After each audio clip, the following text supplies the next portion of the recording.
నమస్కారం DTV news కి స్వాగతం. హెడ్లైన్ చూద్దాం.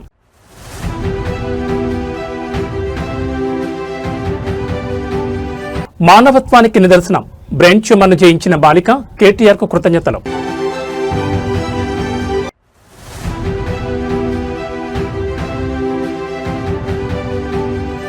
రైతు భరోసా ఎక్కడ, రుణమాఫీ మాటేమిటి, ప్రభుత్వాన్ని నిలదీసిన బీఆర్ఎస్ నేతలు.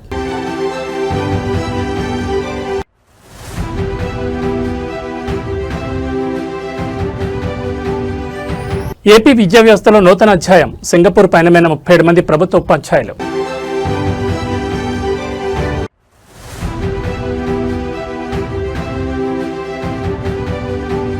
ప్రతిపక్షంపై ఎమ్మెల్యే నజీర్ అహ్మద్ నిప్పులు, మీది గొడ్డలి పార్టీ అంటూ విమర్శలు. ఇక డీటెయిల్స్ చూస్తే రాజకీయ నేతల్లో ఉండే మానవత్వానికి ఈ ఘటనే ఒక నిదర్శనం. 6 ఏళ్ల క్రితం ప్రాణాపాయ స్థితిలో ఉన్న ఒక చిన్నారికి అండగా నిలబడి పునర్జన్మను ప్రసాదించారు BRS working president KTR. Brain ట్యూమర్ను జయించి ఇప్పుడు 10వ తరగతిలో అత్యుత్తమ మార్కులు సాధించిన ఆ బాలిక స్వయంగా కేటీఆర్ను కలిసి కృతజ్ఞతలు తెలిపింది. 6 ఏళ్ల క్రితం జరిగిన ఒక చిన్న ట్వీట్ ఒక నిండు ప్రాణాన్ని కాపాడింది. శరణ్య అనే బాలిక బ్రెయిన్ ట్యూమర్తో బాధపడుతున్న సమయంలో ఆమె కుటుంబ సభ్యులు ఆర్థిక సాయం కోరుతూ ఎక్స్ వేదికగా కేటీఆర్ను అభ్యర్థించారు. దీనిపై తక్షణమే స్పందించిన కేటీఆర్ తన సొంత ఖర్చులతో ఆపరేషన్ చేయించి శరణ్యకు మెరుగైన వైద్యం అందేలా చూశారు. కేటీఆర్ అందించిన చేయూత్తో కోలుకున్న శరణ్య చదువులు రాణించి ఇటీవల విడుదలైన 10వ తరగతి ఫలితాల్లో అత్యుత్తమ మార్కులు సాధించింది. తన ప్రాణాన్ని కాపాడి ఈ స్థాయికి చేర్చిన కేటీఆర్ను శరణ్య కుటుంబ సభ్యులు ఇవాళ కలిశారు. తనకు సహాయం చేసిన వ్యక్తిని కలిసి శరణ్య కృతజ్ఞతలు తెలుపగా ఆమె సాధించిన విజయానికి కేటీఆర్ హర్షం వ్యక్తం చేశారు. ఆమెను అభినందించి భవిష్యత్తులో మరిన్ని ఉన్నత శిఖరాలను అధిరోహించాలని ఆశీర్వదించారు. ఆపదలో ఉన్నప్పుడు స్పందించి ఆదుకుంటే ఆ ఫలితం ఎంత అద్భుతంగా ఉంటుందో శరణ్య విజయమే చెప్తోంది. ఈ పరామర్శకు సంబంధించిన దృశ్యాలు ప్రస్తుతం సోషల్ మీడియాలో వైరల్ అవుతున్నాయి.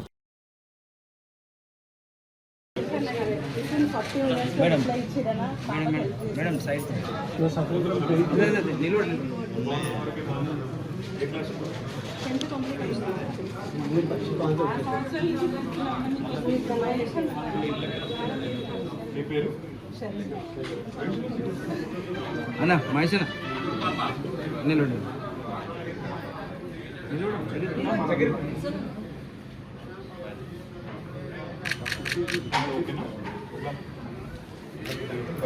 She just passed the test.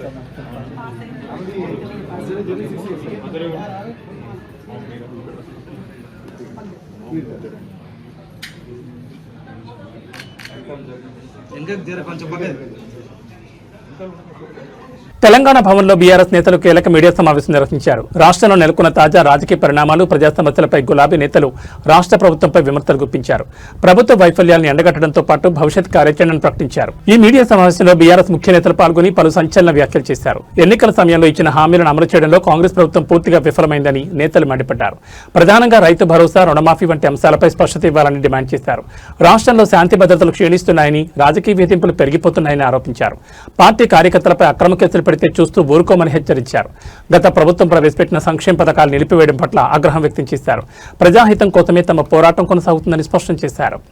ఒక మంత్రి స్థాయిలో ఉన్నటువంటి వ్యక్తి మరి ఆయన మాట్లాడిన తీరు, ఆయన అబద్ధాలను ప్రచారం చేస్తున్నటువంటి తీరును చూస్తే మరి ఆ స్థాయి వ్యక్తి చేస్తున్నటువంటి పని సరికాదని అనిపిస్తుంది నాకు. ఏదైతే నిన్న కొల్లాపూర్లో ప్రెస్ మీట్ పెట్టి కొల్లాపూర్ మాజీ సంస్థానాధీశులకు సంబంధించినటువంటి భూమికి సంబంధించినటువంటి 1600 ఎకరాల భూమికి సంబంధించినటువంటి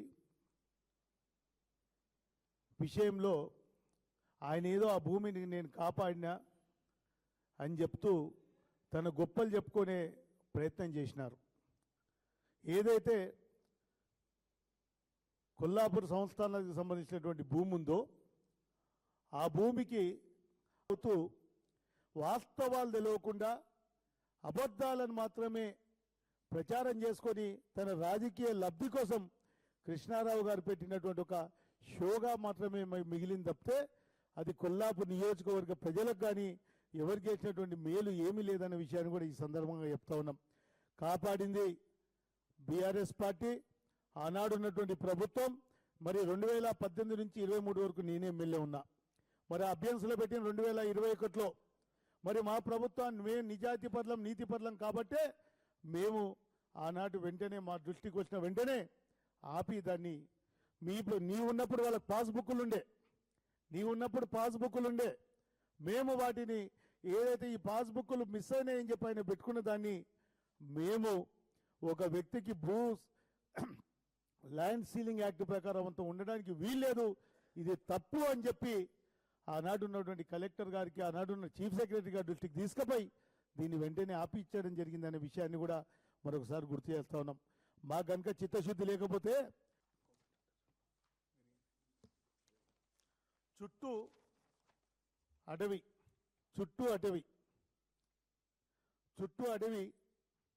ఈ మధ్యలంతా కొట్టేసిండ్రు.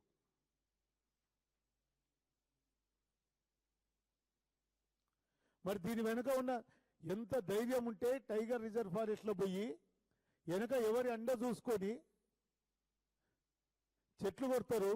నేను ఆనాటి డిఎఫ్ఓకి స్వయంగా మాట్లాడినా, నేను ఉండి కొల్లాపూర్లో ఏంటండి మంటలు వస్తూ ఉన్నాయి, ఆ పొగ ఏంటి డిఎఫ్ఓ గారు అంటే, సార్ నేను చూస్తానండి అన్నారు. ఆఖరికి ఆ గ్రామస్తులు సుప్రీంకోర్టు సాధారిక కమిటీకి కూడా వాళ్ళు ఫిర్యాదు చేసిండ్రు. ఫిర్యాదు చేస్తే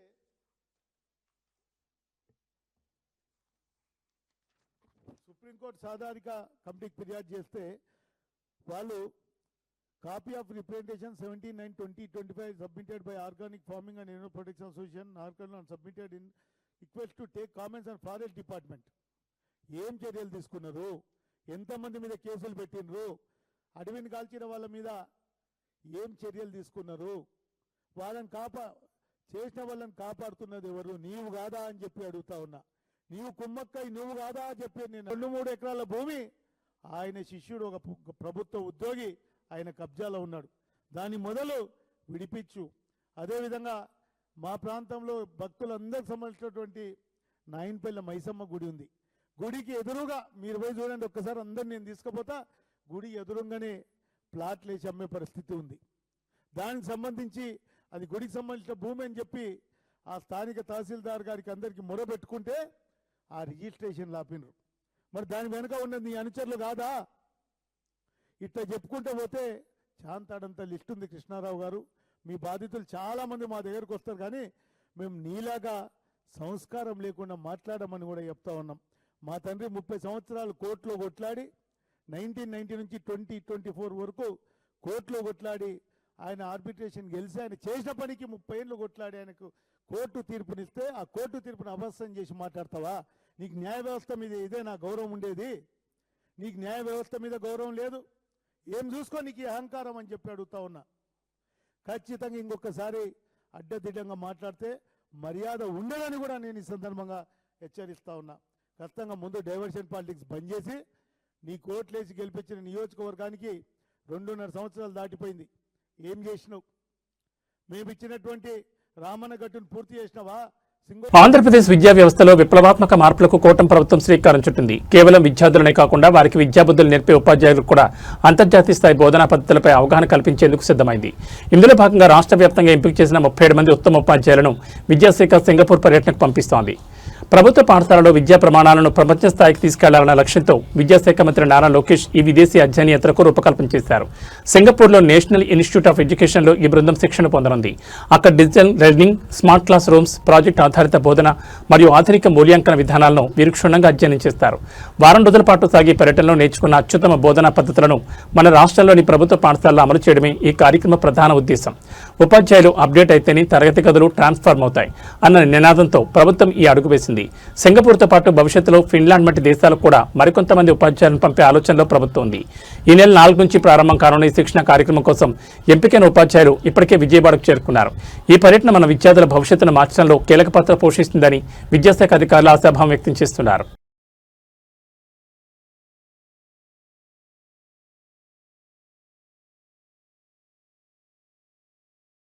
తిరుమల శ్రీవారి లడ్డూ ప్రసాదానికి వాడే నెయ్యి కల్తీ వ్యవహారం మరోసారి రాష్ట్ర వ్యాప్తంగా సంచలనం రేపుతోంది. ఈ కుంభకోణంలో అప్పటి టీటీడీ చైర్మన్ వైవి సుబ్బారెడ్డి పాత్రపై తీవ్ర ఆరోపణలు వెల్లువెత్తున్నాయి.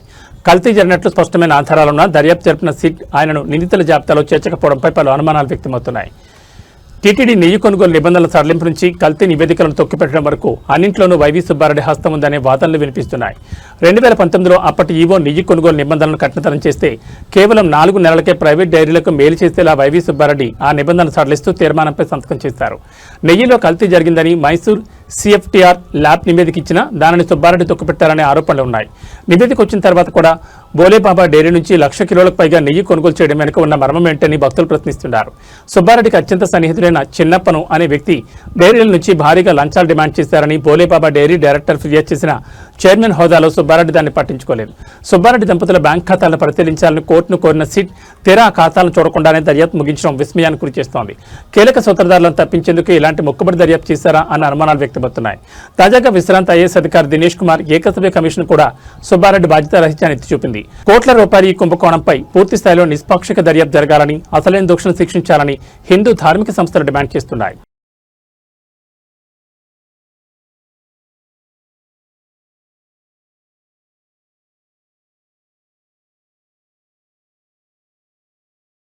రాష్ట్రాల్లో రాజకీయ సెగలు రాజుకుంటున్నాయి. ప్రతిపక్ష పార్టీల తీరుపై గుంటూరు ఈస్ట్ ఎమ్మెల్యే మహమ్మద్ నజీర్ అహ్మద్ తీవ్రస్థాయిలో విరుచుకుపడ్డారు. అమరావతిలోని ఎన్టీఆర్ భవన్ వేదికగా జరిగిన మీడియా సమావేశంలో ఆయన మాట్లాడుతూ ప్రత్యర్థి పార్టీల హింసాత్మక రాజకీయాలను ఆధారాలతో సహా ఎండగట్టారు. ప్రతిపక్షం చేస్తున్న ఆరోపణను తిప్పికొడుతూ ఎమ్మెల్యే నజీర్ అహ్మద్ ఘాటు వ్యాఖ్యలు చేశారు. మీరు గొడ్డల పార్టీకి నిదర్శనం, దానికి ఇవే రుజువులు అంటూ పలు అంశాలను ఆయన మీడియా ముందుంచారు. రాష్ట్రంలో అశాంతిని సృష్టించేందుకు ప్రతిపక్షాలు కుట్ర పన్నుతున్నాయని ఆరోపించారు. ఒకవైపు ప్రభుత్వం సంక్షేమ పథకాలు, అభివృద్ధి పనులతో ముందుకు వెళుతుంటే ఓర్వలేక దాడులకు ఉసుకొలుపుతున్నారని మండిపడ్డారు. గుంటూరు తూర్పు నియోజకవర్గంతో పాటు రాష్ట్ర వ్యాప్తంగా శాంతి భద్రతలకు విఘాతం కలిగిస్తున్నారని ధ్వజమెత్తారు. హింసను ప్రేరేపించే వారిని ప్రజలు గమనిస్తున్నారని, రాబోయే రోజుల్లో వారికి తగిన గుణపాఠం తప్పదని హెచ్చరించారు. అమరావతి వేదికగా సాగుతున్న ఈ రాజకీయ విమర్శలు ఇప్పుడు ఏపీ రాజకీయాలు చర్చనీయాంశంగా మారాయి. ఎన్టీఆర్ భవన్ నుంచి ఎమ్మెల్యే చేసిన ఈ వ్యాఖ్యలు సోషల్ మీడియాలో వైరల్ అవుతున్నాయి. విపక్షాల విమర్శలకు ప్రతి విమర్శలతో అధికార పార్టీ నేతలు గట్టి కౌంటర్ ఇస్తుండటంతో రాజకీయ వాతావరణం మరింత వేడెక్కింది. అందరికీ నమస్కారం. ఆంధ్ర రాష్ట్ర ప్రజలను నమ్మించి ఒక్క అవకాశం పేరుతో ఆనాడు అధికారంలోకి వచ్చినటువంటి జగన్ రెడ్డి వైసీపీ పార్టీ ఈరోజు కేవలం 11 సీట్లకు పరిమితం చేయడానికి ఆంధ్ర రాష్ట్ర ప్రజలు ఆ నేత ఎవరైతే జగన్ రెడ్డి గారి గొడ్డలి సంస్కృతే కారణం అంటూ ఈరోజు చెప్పడంలో ఎటువంటి సందేహం లేదు. సైకో పార్టీ నాయకుడు జగన్ రెడ్డి గారి డైరెక్షన్లో నిన్న మాజీ మంత్రిగా ఉన్నటువంటి విడుదల రజనీ గారు పెట్టినటువంటి ప్రతి ఒక్క అంశంలో కూడా పెట్టిన నాటి నుండి అనేక అంశాల్లో మనం ఒక్కసారి ఆలోచించాల్సినటువంటి అవసరం ఉంది. ప్రజలకు ఇచ్చినటువంటి మాటల మూటలతో పాటు తను అధికారంలోకి వచ్చిన తర్వాత తను చెప్పినటువంటి ప్రతి ఒక్క మాటని కూడా ప్రజలకు ఇబ్బంది పడేటువంటి పరిస్థితులు తీసుకొని వచ్చినటువంటి నైజాం జగన్మోహన్ రెడ్డిది. తన రాజకీయాన్ని అడ్డు తొలగించుకోవడానికి తన సొంత బాబాయ్ ఉన్నటువంటి వివేకానంద రెడ్డి గారిని నరికి చంపినటువంటి పార్టీ నాయకుడు జగన్మోహన్ రెడ్డి అని సాక్షాత్తు తన చెల్లెలు షర్మిల గారు చెప్పినటువంటి మాట ఈరోజు ఒక్కసారి గుర్తు తెచ్చుకోవాలి.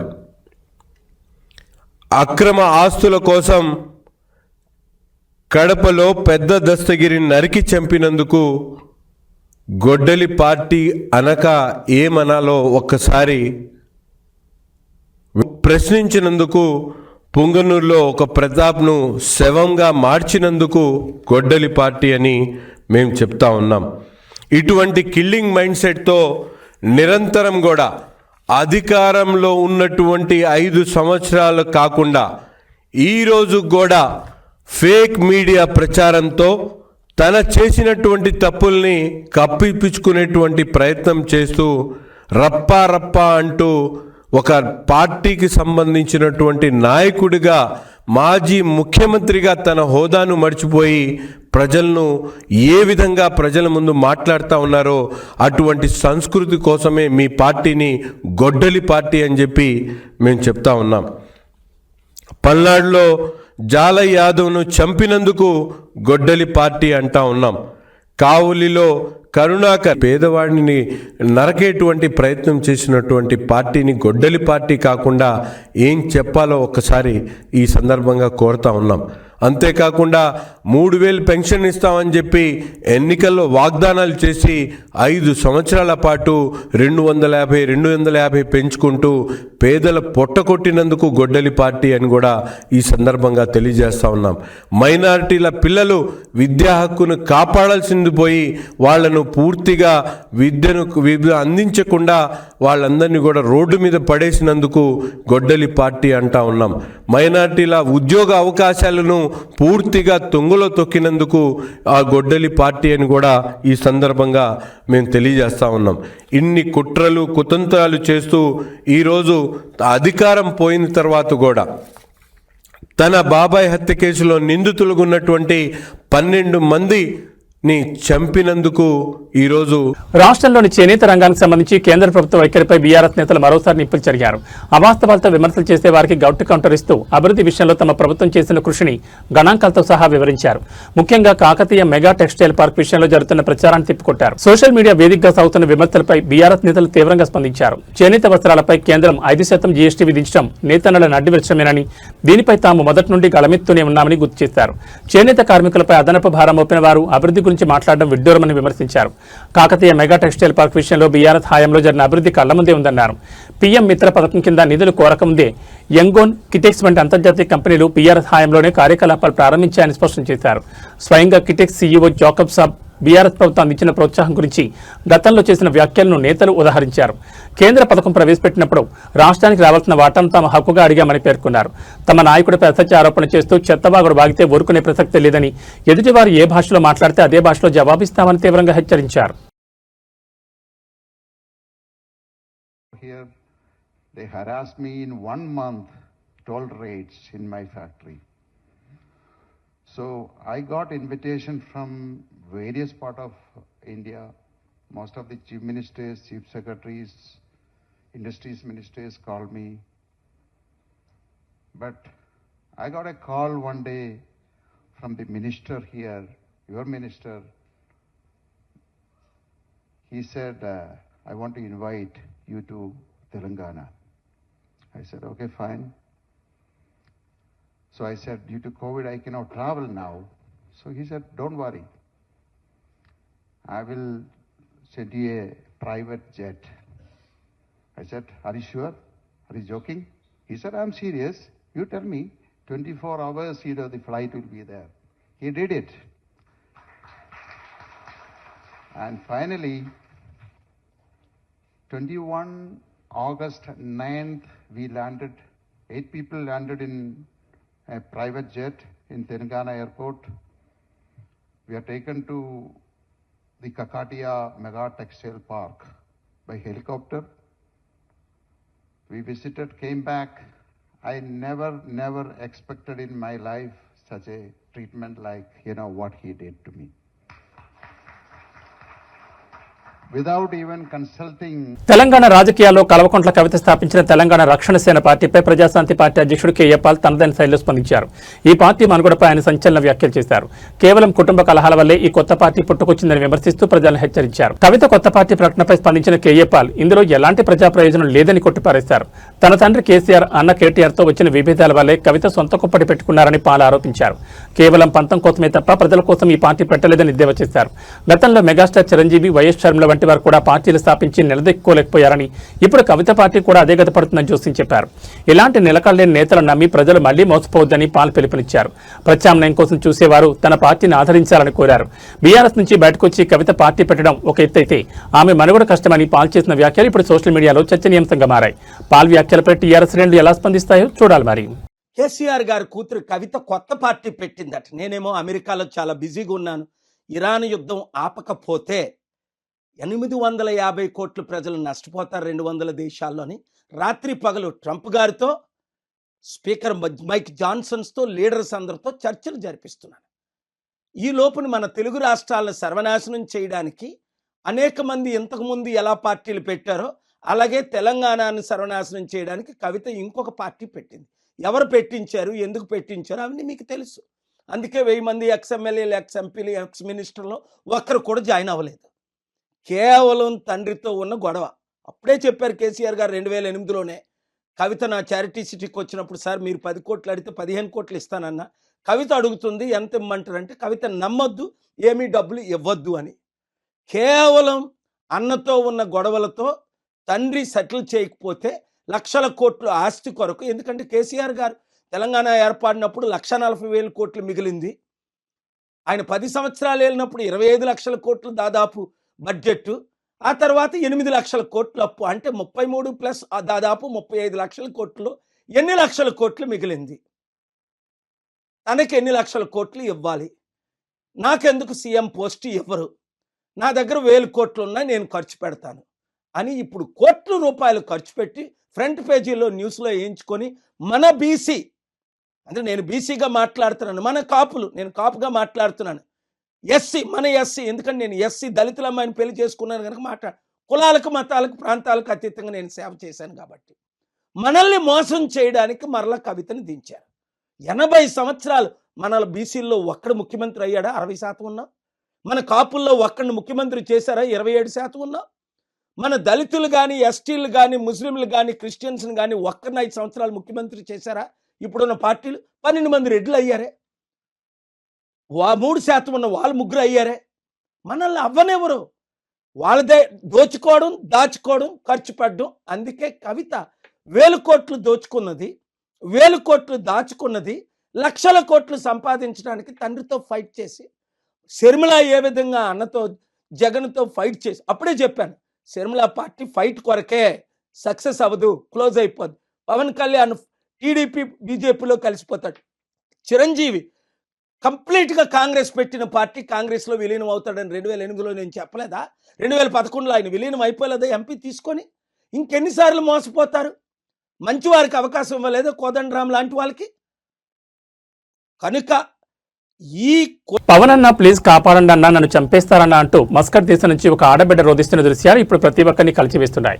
పొట్టకోటి కోసం విదేశం వెళితే అక్కడ యజమాని పెడుతున్న నరకయాతన భరించలేక తనను రక్షించాలని ఏపీ ఉప ముఖ్యమంత్రి పవన్ కళ్యాణ్ వేడుకుంటూ అన్నమయ్య జిల్లాకు చెందిన మహిళ పంపిన సెల్ఫీ వీడియో వైరల్ అవుతోంది. అన్నమయ్య జిల్లాకు చెందిన ఒక మహిళ ఉపాధి కోసం మస్కట్ వెళ్ళగా అక్కడ ఆమెకు బానిస బతికెదురైంది. మస్కట్లోని యజమాని తనను ఒక గదిలో బంధించి నిత్యం కొడుతున్నాడని ఆ మహిళ కంటతడి పెట్టుకుంది.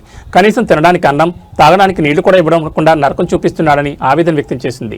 తనకు ఎవరూ లేరని, పవన్ కళ్యాణ్ గారే పెద్దన్నగా స్పందించి తనను ఈ నరకం నుంచి బయటపడేయాలని ఆమె సెల్ఫీ వీడియోలో ప్రాధాయపడింది. తనకేమైనా జరిగితే తన 3 బిడ్డలు అనాథలవుతారని, వారిని చూసుకోవడానికి ఎవరూ ఉండరని సదరు మహిళ వెక్కి ఏడ్చింది.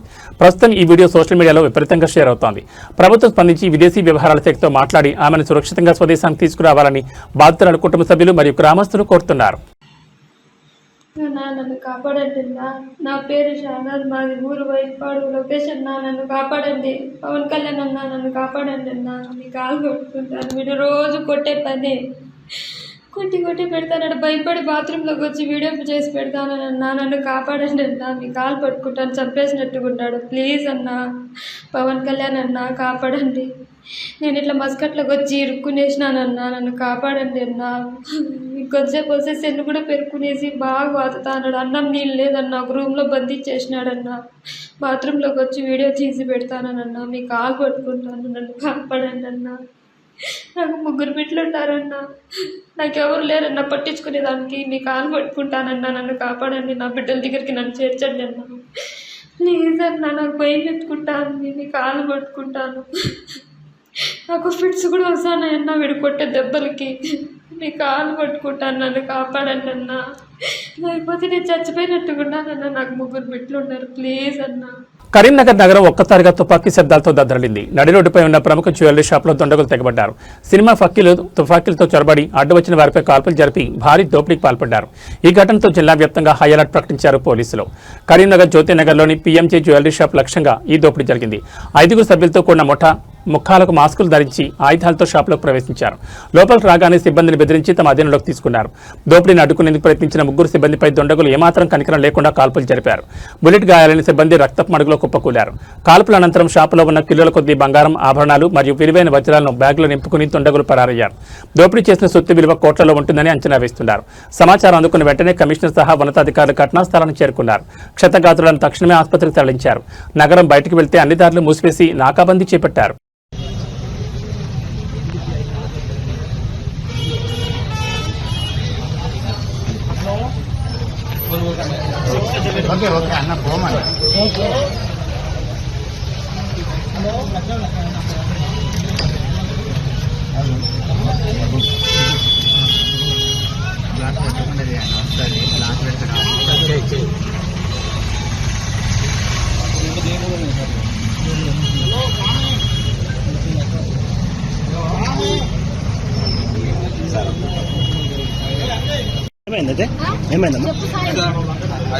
ఫస్ట్ ఒక ఆయన వచ్చిండు చెప్పు నేను చూడలే చాయ్ చూపెట్టమన్నాడు. చాయ్ చూపెట్టమన్నాక తర్వాత 4 వచ్చారు. చాయ్ కావాలన్నారు. చాయ్ కావాలన్నాక లోపలికి పోయారు. లోపలికి పోయినాక చూసేమో అంటే ఇంకొక 2 వచ్చి దాన్ని బట్టి సెక్యూరిటీ మీద అటాక్ చేశారు సార్. అందులో ఫోటో పెట్టారు. నేను బాత్రూమ్ ఉంటుందని బాత్రూమ్ దగ్గర కొంచెం వచ్చిండ్రు భయపడి బాత్రూమ్ ఉన్నా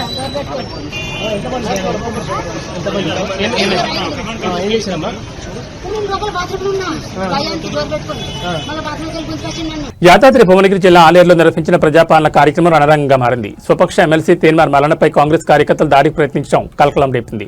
సొంత పార్టీ గుర్తుపై గెలిచి ప్రభుత్వ హామీలను విమర్శిస్తావా అంటూ కార్యకర్తలు స్టేజ్ మీదకు దూసుకెళ్లడంతో పరిస్థితి అదుపు తప్పింది.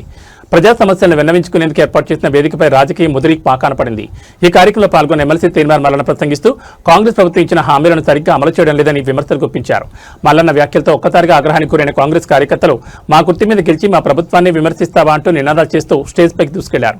దాడికి ప్రయత్నించిన కార్యకర్తలను పోలీసులు అడ్డుకోవడంతో తోపులాట చోటు చేసుకుంది. పరిస్థితి ఉధృతంగా మారడంతో ఎమ్మెల్సీ మల్లన్న అక్కడి నుంచి హోటాహుట్న వెళ్లిపోయారు. స్థానిక ఎమ్మెల్యే బేర్ల ఐలయ్య, ఎమ్మెల్సీ తీన్మార్ మల్లన్న మధ్య గత కొంతకాలంగా విభేదాలు నడుస్తున్నాయి. ఈ నేపథ్యంలో ఎమ్మెల్యే ఉత్తుగొల్పడం వల్లే కార్యకర్తలు తనపై దాడి ప్రయత్నించారని మల్లన్న వర్గం అనుమానం వ్యక్తం చేస్తోంది. సొంత పార్టీ నేతల మధ్య వీధి పోరాటం జరగడం ఆలేరు రాజకీయాల్లో హాట్ టాపిక్ గా మారింది. ఈ ఘటనపై అటు పార్టీ అధిష్టానం, ఇటు పోలీసులు ఎలాంటి చర్యలు తీసుకుంటారో వేచి చూడాలి.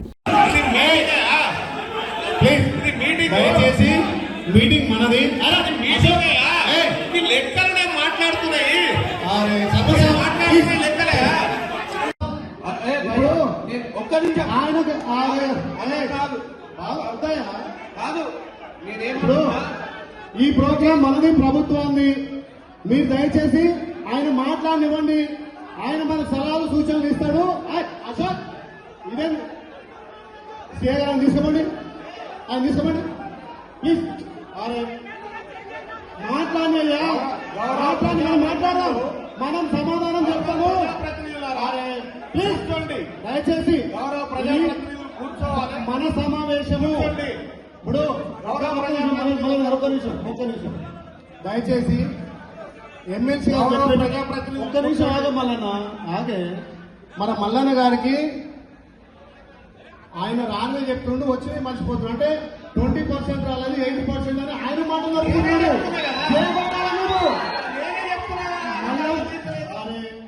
మల్లన్నకు మీరు చేపట్టాలి. బాబు బాబు నేను సూచన ఏం మాట్లాడాలనేది నేను మాట్లాడుతున్నా.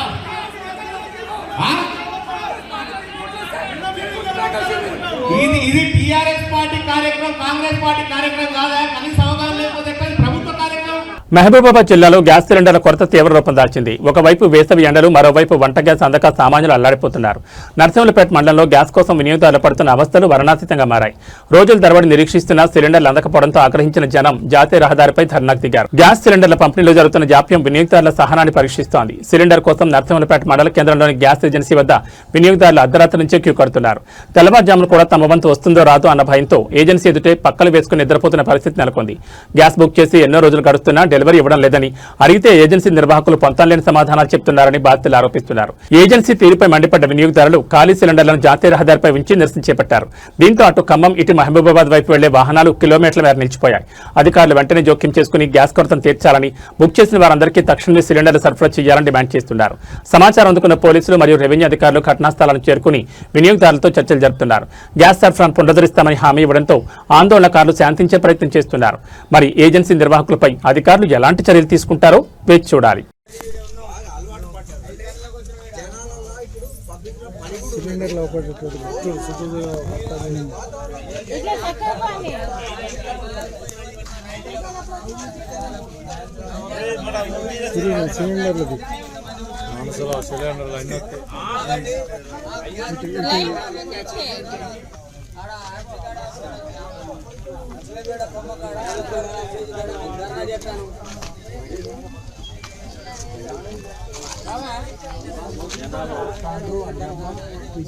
పోతే 5 వస్తారు.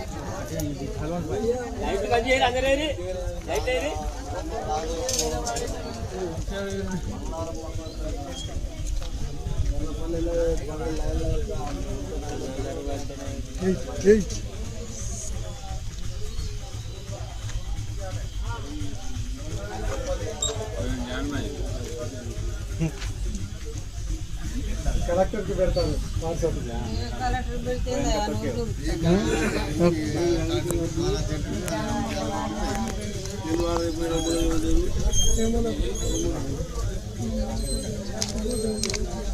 అవతల ఇది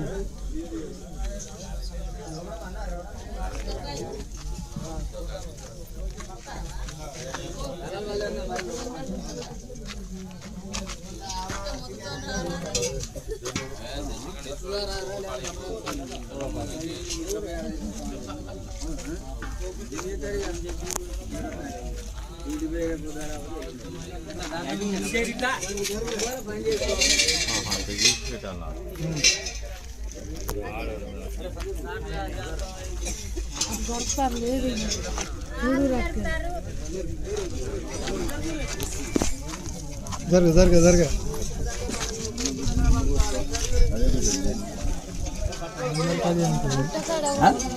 అందరికి అది ఎట్లుంటది?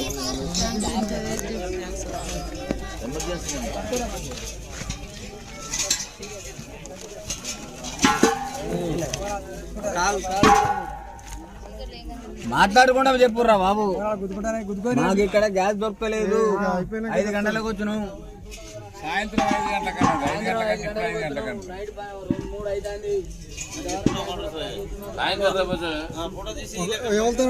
మాట్లాడి.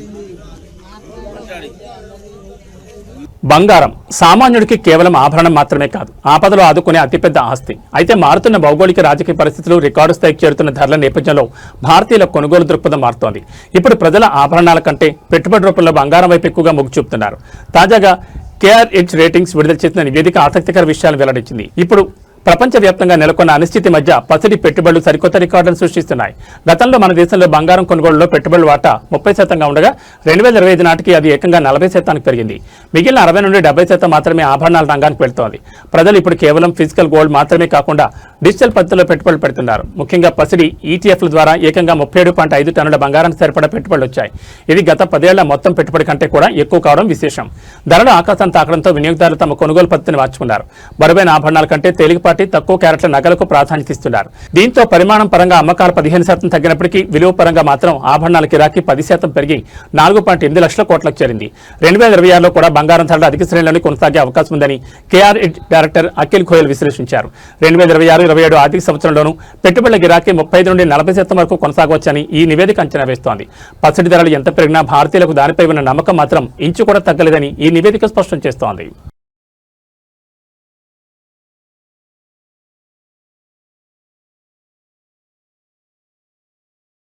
IPL 2026 సీజన్లో చెన్నై సూపర్ కింగ్స్ మళ్లీ గాడిలో పడింది. హోరాహోరీగా సాగే ఎల్ క్లాసికో పోర్లో ముంబై ఇండియన్స్ ను చిత్తు చేసి తన ప్లే ఆఫ్స్ అవకాశాలను సజీవంగా ఉంచుకుంది. చెపాక్ వేదికగా జరిగిన మ్యాచ్లో 8 వికెట్ల తేడాతో ముంబైపై ఘన విజయం సాధించి పాయింట్ల పట్టికలో 6వ స్థానానికి దూసుకెళ్లింది. ఈ విజయం తర్వాత కెప్టెన్ రుతురాజ్ గైక్వాడ్ చేసిన వ్యాఖ్యలు ఇప్పుడు సోషల్ మీడియాలో వైరల్ అవుతున్నాయి. 9 మ్యాచ్ల్లో 4వ విజయం నమోదు చేసిన సీఎస్కే ఈ సీజన్లో ముంబైపై వరుసగా రెండోసారి పైచేయి సాధించింది. లక్ష్య ఛేదనలో కెప్టెన్ రుతురాజ్ గైక్వాడ్ బాధ్యతాయుతమైన ఇన్నింగ్స్ ఆడి జట్టును గెలిపించాడు. టాప్ 3లో ఎవరో ఒకరు చివరి వరకు ఉండాలనే ప్లాన్ను పక్కాగా అమలు చేశామని రుతురాజ్ పేర్కొన్నాడు. ఈ మ్యాచ్లో యువ ఆటగాడు కార్తిక్ శర్మ తన పవర్ హిట్టింగ్తో ఆకట్టుకున్నాడు. కార్తిక్ శర్మతో పాటు ప్రశాంత్ వీర్, రామకృష్ణ ఘోష్ వంటి యువ ఆటగాళ్లు సీఎస్కే భవిష్యత్ తారాలని మైక్ హస్సీ చెప్పినట్లుగా వారు అద్భుతంగా రాణిస్తున్నారని రుతురాజ్ ప్రశంసించారు. పవర్ ప్లే తర్వాత బౌలర్లు పుంజుకున్న తీరు మ్యాచ్ను మలుపు తిప్పిందని, నూర్ అహ్మద్ కీలక సమయంలో వికెట్లు తీసి జట్టును ఆదుకున్నాడని కెప్టెన్ కొనియాడారు. జట్టు సమతూకం కోసం అఖిల్ హుస్సేన్ పక్కన పెట్టాల్సి వచ్చిందని వివరించాడు. ఈ జెర్సీ కోసం మమ్మల్ని వెన్నంటి ఉండే అభిమానుల కోసం ఏం చేయడానికనే సిద్ధమంటూ రుతురాజ్ చేసిన ప్రకటన సీఎస్కే ఫ్యాన్స్ లో ఉత్సాహాన్ని నింపింది. తన ఫామ్ విషయంలో భార్యకు, మేనేజ్మెంట్ కు ధన్యవాదాలు తెలిపిన రుతురాజ్ రాబోయే మ్యాచ్ల్లోనూ ఇదే జోరు కొనసాగిస్తామని ధీమా వ్యక్తం చేశాడు. యువ ఆటగాళ్ల రాకతో సీఎస్కే క్యాంపులో కొత్త కళ కనిపిస్తోంది. మరి ఈ విజయ పరంపరను కొనసాగించి చెన్నై ప్లే ఆఫ్స్ కు చేరుతుందో లేదో చూడాలి.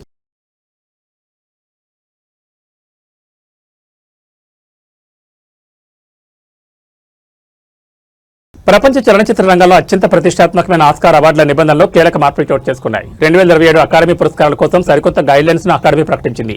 ముఖ్యంగా మారుతున్న కాలానికి అనుగుణంగా కృత్రిమ మేధ వినియోగంపై స్పష్టమైన మార్గదర్శకాలను విడుదల చేసింది. మరోవైపు ఒక ఆస్కార్ విజేతకు విమానాశ్రయంలో వింత అనుభవం ఎదురైంది. సినిమా రంగంలో ఏఐ ప్రవేశాన్ని గుర్తిస్తూనే మానవ మేధస్సుకి అకాడమీ అగ్రతాంగుమలో ఇచ్చింది. స్క్రిప్ట్లు, నటనలు, ఏఐ వినియోగాన్ని అకాడమీ నియంత్రించింది. ఏఐ సాయంతో రాసిన కథలను రైటింగ్ విభాగంలో అనుమతించబోమని, అలాగే నటీనటుల ప్రదర్శనలో ఏఐ మార్పులు చేస్తే వాటిని పరిగణలోకి తీసుకోబోమని స్పష్టం చేసింది. సృజనాత్మకతను మనిషే కేంద్రంగా ఉండాలని అకాడమీ అధ్యక్షుడు లినెట్ హోవెల్ టేలర్ వెల్లడించారు. ఒక దేశం నుంచి ఇప్పుడు 1 కంటే ఎక్కువ సినిమాల నామినేషన్లకు అర్హత సాధించవచ్చు. అలాగే అంతర్జాతీయ కేటగిరీలో ఇచ్చే ట్రోఫీపై దేశం పేరుతో పాటు దర్శకుడి పేరును కూడా ముద్రించనున్నారు. కొత్త రూల్స్ ప్రకారం ఒకే నటుడు ఒకే జాబితాలో 2 వేర్వేరు సినిమాలకు నామినేట్ అయ్యే అరుదైన అవకాశాన్ని కల్పించారు. ఇక అవార్డు గెలుచుకున్న ఆనందం కాసేపైనా ఉండకముందే Russian film maker Pasha Talankin కు విమానాశ్రయం సెక్యూరిటీ చిక్కులు చూపించారు. Mister nobody against Putin డాక్యుమెంటరీకి ఆస్కార్ అందుకున్న పాషా న్యూయార్క్ ఎయిర్పోర్ట్లో తనిఖీలకు గురయ్యారు. సెక్యూరిటీ సిబ్బంది ఆయన దగ్గర ఉన్న ఆస్కార్ విగ్రహాన్ని ఆయుధంగా భావించి విమానం లోపలికి అనుమతించలేదు. విధి లేక ఆయన అవార్డును కార్గోలో పంపగా అది కాస్త గమ్యస్థానంలో కనిపించకుండా పోయింది. అయితే 2 రోజుల తర్వాత అవార్డు దొరికిందని లుఫ్తాన్సా ఎయిర్లైన్స్ ప్రకటించి ఆయనకు క్షమాపణ చెప్పింది. వచ్చే ఏడాది మార్చి 14న లాస్ ఏంజల్స్ లో జరగబోయే 99వ ఆస్కార్ వేడుకల్లో ఈ కొత్త నిబంధనలు అమల్లోకి రానున్నాయి. ఏదేమైనా సాంకేతికత ఎంత పెరిగినా మనిషి సృజనాత్మకతకు సాట్లేదని అకాడమీ తీసుకున్న నిర్ణయంపై సినీ వర్గాల్లో ప్రశంసలు వ్యక్తమవుతున్నాయి.